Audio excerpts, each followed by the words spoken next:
Bonjour à tous et bienvenue dans cette nouvelle review des épisodes de la saison 5 de Rick et Morty. Aujourd'hui, évidemment, on s'attaque à l'épisode 5. Et tout d'abord, je remercie tous ceux qui sont venus hier sur mon live Twitch pour débriefer avec moi de l'épisode. C'était vraiment très sympa et du coup, j'ai pu recueillir un petit peu de vos avis. Donc pour en revenir à cet épisode, je l'ai trouvé personnellement plutôt sympa, sans non plus le trouver exceptionnel, mais déjà, il était pour moi un petit peu meilleur que l'épisode 4, qui était vraiment... L'épisode 4, c'était vraiment une suite de gags qui était plutôt drôle, mais il n'y avait pas vraiment de propos derrière, j'avais pas réussi vraiment à ressortir une morale ou quelque chose de cet épisode. Là, cette fois-ci, on a quand même un thème qui est vraiment très récurrent, qui est celui de la popularité, et je dirais peut-être celui de la confiance en soi et de la capacité à être soi-même malgré le regard des autres. Et on a aussi droit à quelques références sympas avec des Transformers et avec un Galactus qui vient manger un système solaire. Cet épisode 5 était aussi pour moi moins classique que le 4 parce que là, on avait une configuration un peu originale avec d'un côté Morty et Summer qui vivent leur propre aventure et de l'autre Rick, Jerry et Bess qui sont confrontés à des démons sadomasochistes. Le thème principal de l'épisode, comme je l'ai dit, c'est vraiment la popularité. Et ce qui est intéressant, c'est que les deux intrigues se répondent sur le sujet. Ce qui est plutôt rare, d'habitude, on a deux intrigues qui ont strictement rien à voir. Là, cette fois-ci, on avait presque l'impression que le message continuait d'une intrigue à l'autre quand l'épisode passait d'une intrigue à l'autre, en fait. Que le message perdurait. Que la continuité du message perdurait. D'ailleurs, il y a aussi une continuité de rythme, même quand l'épisode passe d'une intrigue à l'autre. En fait, quand la situation dégénère du côté de Morty et Summer, elle dégénère également du côté de Rick, Bess et Jerry. Donc j'ai trouvé que l'épisode était bien fait de ce côté-là. On avait un rythme qui est monté crescendo tout au long de l'épisode pour redescendre évidemment à la fin. Et on passait pas d'un moment calme à un moment chaotique en une seconde. Pour en revenir au thème de la popularité, donc ce thème est incarné dans une des deux intrigues par Bruce, donc ce personnage populaire du lycée que Summer et Morty vont essayer d'amadouer, en fait vont essayer de s'en faire un ami et ils vont essayer carrément de changer leur personnalité pour lui plaire. C'est ce qui arrive souvent à des lycéens qui sont en quête de popularité d'ailleurs. Et de l'autre côté, on a les personnages des démons sadomasochistes qui adorent traîner avec Jerry justement en raison de sa médiocrité, parce qu'ils sont sadomaso, ils sont donc un petit peu comme la famille Addams, c'est-à-dire que tout ce qui est bon et mauvais, tout ce qui est plaisir et souffrance, tout ce qui est souffrance et plaisir. Et du coup, le fait de traîner avec Jerry, ce que les gens en règle générale ne supportent pas, eh bien eux, justement, ils adorent ça. Rick profite de cette situation pour amadouer les démons, et Bess, elle, quand elle arrive, elle est au départ bien évidemment choquée, mais finalement, elle se sent valorisée par le fait que son mari soit aussi médiocre. Et bien évidemment, les choses vont mal tourner au moment où Jerry se rend compte qu'il est le dindon de la farce, et il va du coup complètement changer d'attitude, ce qui ne va pas du tout plaire aux démons.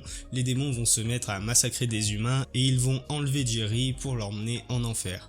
Et c'est là qu'on a pour moi le vrai retournement de situation de cette intrigue, c'est au moment où Bess et Rick viennent retrouver Jerry chez les démons. Et on a là le chef des démons qui va leur faire comprendre que si Jerry est un nulos, eh bien en fait eux le sont encore plus. Parce qu'ils essayent tous les deux de profiter de la médiocrité de Jerry pour se mettre en avant, pour se sentir supérieurs, ce qui fait d'eux des personnes encore plus critiquables. Cette fin d'épisode nous montre à quel point Jerry est en fait une meilleure personne en quelque sorte que ceux qui se servent de lui pour se sentir supérieurs. Du côté de Morty et Summer, on a l'occasion de revoir l'intelligence artificielle du vaisseau de Rick qui va vivre l'aventure avec eux. C'est un personnage que j'avais beaucoup aimé dans le premier épisode où elle était présentée, et là elle a vraiment une personnalité propre.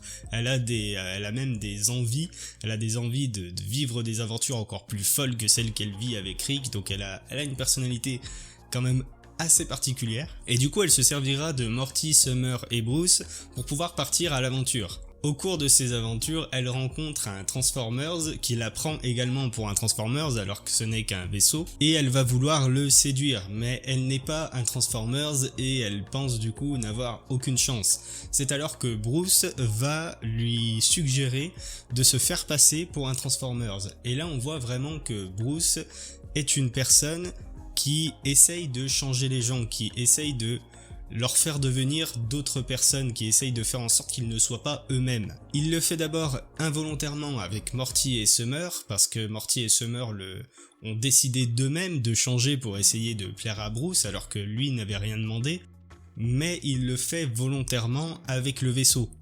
Comme si c'était un peu dans sa nature de faire en sorte que les gens changent pour lui, ou alors comme si lui-même avait pour habitude d'essayer de passer pour quelqu'un d'autre et que du coup il normalisait ce phénomène, et ça serait ce pourquoi il le suggère à d'autres. Évidemment, la supercherie va être découverte et Morty, Summer et Bruce vont finir par se faire capturer. Et le vaisseau va proposer à Morty et Summer de faire porter le chapeau à Bruce pour tout ce qui s'est passé.